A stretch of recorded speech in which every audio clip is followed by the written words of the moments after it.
Hello दोस्तों, मेरा नाम है रवि और मैं CHS यानी सेंट्रल हिंदू स्कूल का स्टूडेंट हूँ। दोस्तों, आज हम इस वीडियो में CHS के ई लॉटरी प्रोसेस के बारे में डिटेल में जानेंगे। तो जैसा कि आप लोग जानते हैं, CHS एंट्रेंस एग्ज़ाम 2021 यानी इस साल का जो एंट्रेंस एग्ज़ाम था वो कैंसिल हो गया है। तो जहाँ तक संभावना है कि इस साल भी पिछले साल की तरह ई लॉटरी पे ही एडमिशन्स होंगे। हालांकि ऑफिशियल नोटिस नहीं आया है, लेकिन जहाँ तक 90% चांस है ई लॉटरी पे ही एडमिशन्स होंगे। तो इसके लिए ये ज़रूरी है कि आपको इसके बारे में पता रहना चाहिए कि आखिर ई लॉटरी होता क्या है, कैसे इसमें पार्टिसिपेट करते हैं, क्या इसके लिए अलग से फॉर्म भरना होगा, या अगर मैं ई लॉटरी में पार्टिसिपेट नहीं करना चाहता तो क्या मुझे मेरा पैसा वापस मिल सकता है, यानी क्या फॉर्म का फ़ी जो है वो रिफ़ंड हो सकता है। तो दोस्तों, इस वीडियो में बने रहिए, मैं इन सारी बातों का जवाब आपको इस वीडियो में देने वाला हूँ। तो चलिए देखते हैं ई लॉटरी। दोस्तों, ये जो ई है इसका यही मतलब होता है कि यहाँ पे ये ऑनलाइन लॉटरी है। यहाँ पे आपको जाना नहीं रहता। कुछ बच्चों को बुलाया जाता है क्योंकि जो लॉटरी है वो सबके सामने किया जा सके। कुछ जो बच्चे जो कि लोकल होते हैं, वाराणसी के पास होते हैं, उन्हें नोटिस भेज के बुलाया जाता है और वो लोग सामने रहते हैं जब लॉटरी कराया जाता है, ताकि किसी के मन में किसी भी प्रकार का संदेह ना रहे। तो दोस्तों, सबसे पहली बात, अगर आपने फॉर्म भरा है CHS एंट्रेंस एग्ज़ाम के लिए तो आपको फिर से फॉर्म भरने की ज़रूरत नहीं है। ठीक है।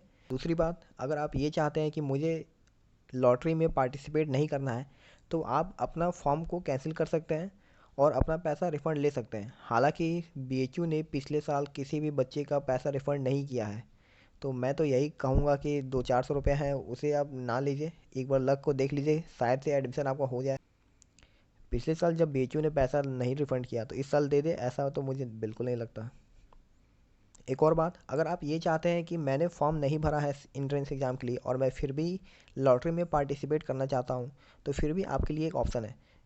आप चाहें तो अभी भी फॉर्म भर सकते हैं, लॉटरी में पार्टिसिपेट कर सकते हैं। इसके लिए BHU पे अपडेट आ जाएगा और जब आएगा तो मैं आपको अपने वीडियोज़ के थ्रू आपको अपडेट कर दूँगा। तो अगर आपने CHS के एंट्रेंस एग्ज़ाम का फॉर्म नहीं भरा है फिर भी आप लॉटरी में पार्टिसिपेट कर सकते हैं फिर से फॉर्म भर के। ओके। तो दोस्तों, लॉटरी में होता क्या है, चलिए वो देखते हैं। दोस्तों, लॉटरी में सिंपली देखिए क्या हो रहा है। जैसे मान लीजिए कि आपका कैटेगरी है जनरल है, यहाँ पे SC है और यहाँ पे ST है, और यहाँ पे जनरल प्लस OBC का जो है सेम होता है। ठीक है, जनरल, OBC, SC, ST। दोस्तों देखिए, सबका अलग अलग लॉटरी निकलता है। ठीक है। जैसे मान लीजिए कि आप जनरल से हैं या OBC से हैं, तो जितने भी बच्चे जनरल में हैं, जैसे मान लीजिए कि कुछ 20,000 बच्चे होंगे, इससे ज़्यादा ही होंगे लेकिन मैं हम 20,000 मान लेते हैं। तो 20,000 बच्चे होंगे, डिस्प्ले पे सभी बच्चों का नेम दिखाया जाएगा। ठीक है, डिस्प्ले पे। और फिर उसके बाद किसी गार्जियन को खड़ा किया जाएगा, उनसे पूछा जाएगा कि आप एक रैंडम नंबर चूज़ करिए। तो जैसे मान लीजिए कि गार्जियन ने चूज़ किया नंबर 15। ठीक है, तो 15 के बाद जो स्टूडेंट्स हैं उनको रिसफल किया जाएगा। ठीक है, यानी रैंडम कुछ रिसफलिंग किया जाएगा, 4-5 बार उसे रिसफल किया जाएगा और एक बार फाइनल रिजल्ट जो बनेगा और उसी को रैंक वाइज बांट दिया जाएगा। ठीक है, जैसे मान लीजिए कि जो 20,000 स्टूडेंट है उसमें जो जो मान लीजिए जो 5,000 पे होगा उसका एक एक पे आ गया, जो 10,000 पे होगा उसका 2 पे आ गया। किसी स्टूडेंट को कोई भी रैंक मिल सकता है, इसमें कोई कंफर्मेशन नहीं है कि किसको कौन सा रैंक मिलेगा। ये रैंडम है, कंप्यूटर से ये रैंडम ही बनाया जाता है। इसमें किसी का कोई हाथ नहीं रहता, पूरा रैंडम होता है। ऐसे ही सेम SC का भी ऐसे ही बनेगा, यानी हर एक कैटेगरी का अलग अलग लॉटरी होता है। ST का भी ऐसे ही बनेगा। तो दोस्तों, अब देखते हैं कि लॉटरी से आखिर एडमिशन अब कैसे होगा। तो देखिए, सबसे पहले रैंक डिसाइड हो गया।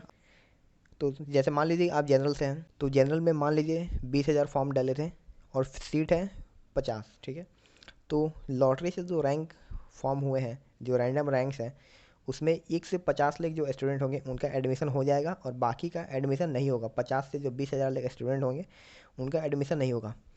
मान लीजिए कि 1 से 50 वाले जो रैंक के स्टूडेंट हैं उसमें 2-4 बच्चे एबसेंट हो गए। ठीक है, काउंसलिंग के दिन नहीं गए, तो उसके बाद क्या किया जाएगा, जो 51, 52, 53 पे जो स्टूडेंट होंगे उनका एडमिशन हो जाएगा और बाकी का फिर से नहीं होगा। ठीक है, इसीलिए जैसे मान लीजिए कि 50 सीट है आपका, 70-75 के आसपास अगर रैंक आया है लॉटरी में, तो आपको काउंसलिंग में जाना चाहिए। हो सकता है कि 10-20 बच्चे कहीं गायब हो गए हों, लॉटरी में ना गए हों, तो इसलिए आपको जाना चाहिए। सेम वैसे ही SC और ST जो भी कैटेगरी है उसका सेम वैसा ही होता है। ठीक है, गर्ल्स में भी सेम होगा, आपका जितना सीट है गर्ल्स में उतना फिल कर लिया जाएगा आपके रैंक के हिसाब से।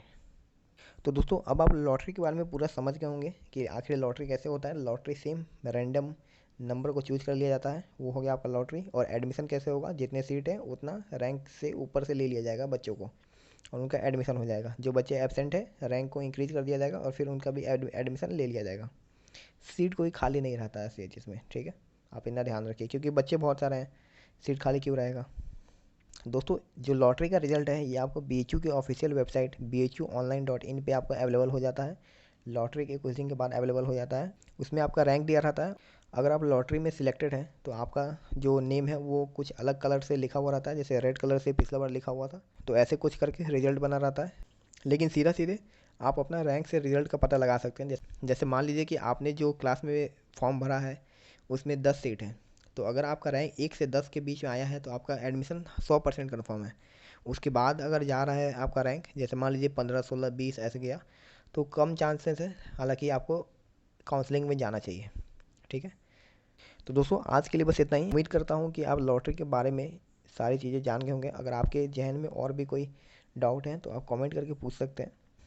और दोस्तों और अगर आपके क्वारीज हैं तो आप मेरे व्हाट्सएप ग्रुप या टेलीग्राम ग्रुप में ज्वाइन हो सकते हैं। लिंक आपको डिस्क्रिप्शन में मैं प्रोवाइड कर दूंगा।